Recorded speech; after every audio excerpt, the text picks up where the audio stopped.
Hey guys, Steve Coxon here. So you're playing Premier Soccer, and let's just say you're playing at a high level. Let's just say on the girls' side, you're at the top of the game, ECNL. On the boys' side, you're in MLS Next.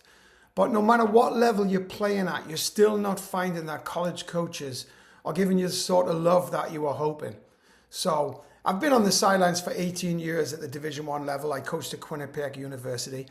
And I've identified 3 problems that could be derailing your outreach. So let's jump in.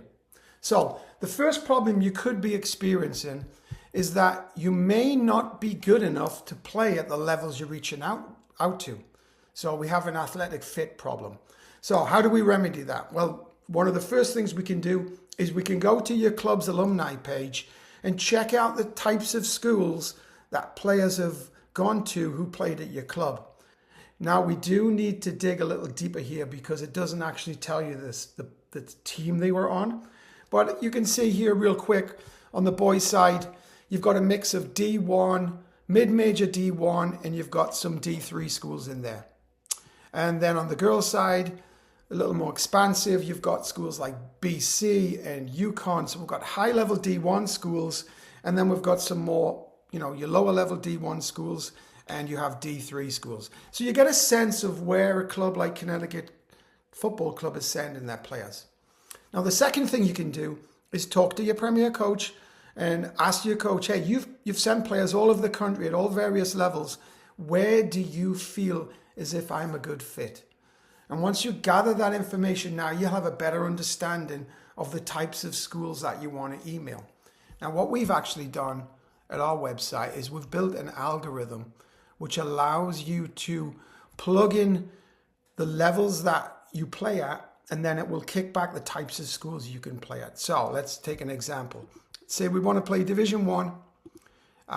We talked to our coaches and they told us you should be looking at mid-major D1. And we want to stay in the Northeast because that's where we're based out of. And let's just say we've got great academics, so we want to target anticipated SAT score of, let's say 30 and 80 and above. We're shooting for the stars here. So straight away, it's kicked back a bunch of colleges, mid-majors, D1 in the Northeast. You've got your BUs and your Browns. Obviously, it's heavy on the Ivy Leagues.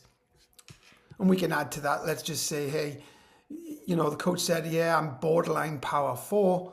Then you plug it in and it's added a BC who was in. So again, you can mess around with all these different criteria and it'll kick back the types of schools where we feel you'll be a good fit. So the second problem that you might be running into is that your video just isn't good enough.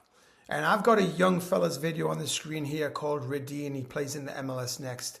And I just want to run through Radine's video just to make sure that he is hitting all of the high points and doing everything we're asking of you when you're building this video. Now, the video length, we're looking at like 2 to 3 minutes. And when we look at Radine's video, just press play. I've turned down the volume so you're not overwhelmed by the noise coming out of it. So there is a little bit of text. It's a little text heavy the first, 10, 15 seconds. So we could maybe eliminate some of that. But when you watch Radine's first clips, the first thing you're going to be immediately struck by is, wow, this kid's talented. There you go. He beats 2 players and sticks one in the top corner. And then the second clip, you see the arrow. We know who we're looking for. No issues there. Picks up the ball, spots the keeper off his line, and hits a 35-yard worldie. So immediately, I want to watch more of this kid. It's that good. So immediately, we know who Radine is. We know who he is on the video. We've got the spot shadow. We've got the arrow pointing down. And then his first 2 clips immediately want me to watch more of him. I do want to press play. I want to see what else he's got for me. That's hitting all of the high points. So perfect example of what a great video should look like. Okay. Don't spend the first 30 seconds telling me about you because that could be done in the description below. Get straight into the action and put your best action clips in the first 30 seconds so the coach is going to want to watch more. So now we've solved your athletic fit and we've solved your video. We'll move on to the third point, which is solving your outreach letter to college coaches. So when you're creating an email to send out to college coaches, there's a few things that you must include and you must get right if you're going to make this email stand out from the hundreds and hundreds of other emails that they receive on a daily basis. The first thing I like to focus in on is that attention grabbing subject line. Okay, so you don't want to just put 2027 ECNL player. What we want to do is identify a few other things, some of your attributes that make you stand out. So there you go, 2025 quick forward, 15 goals, 10 assists, highlight video included. If I'm a college coach searching for a goal scorer, immediately I'm going to open that email because it's hitting all the points that I'm looking for. So make sure that that subject line is attention grabbing and it just doesn't blend in with everybody else's. And then the second thing we should be looking to do is personalize it. So here's an example. Dear Coach Parker, I've been following Quinnipiac University's rise in the national rankings and admire your team's focus on quick transitions and disciplined defending. My experience as a winger who excels in creating goal-scoring opportunities would align well with your style. What you're basically saying to the coach is, I've done my homework and I'm not just cutting and pasting this email to every coach in the nation. So I've done a little bit of research on you and you do fit into the type of team I'd like to play for.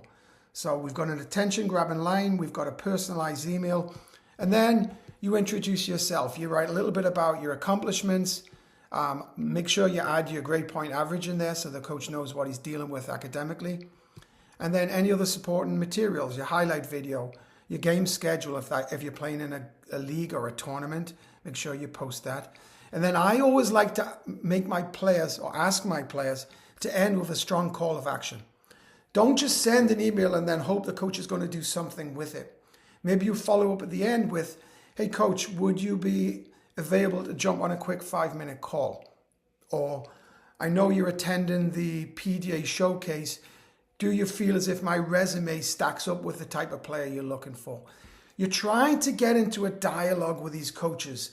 So the ultimate goal is to get on the coach's radar, to get on that coach's shortlist. So when they attend these events, they already have you down as somebody that they're looking to watch. So like I said right from the beginning of this video, it is an outreach problem, more than likely not a talent problem. So I hope this video helped. If it did, give it a like and hit the subscribe button to receive more videos about the world of college recruiting. And I'll see you in the next one.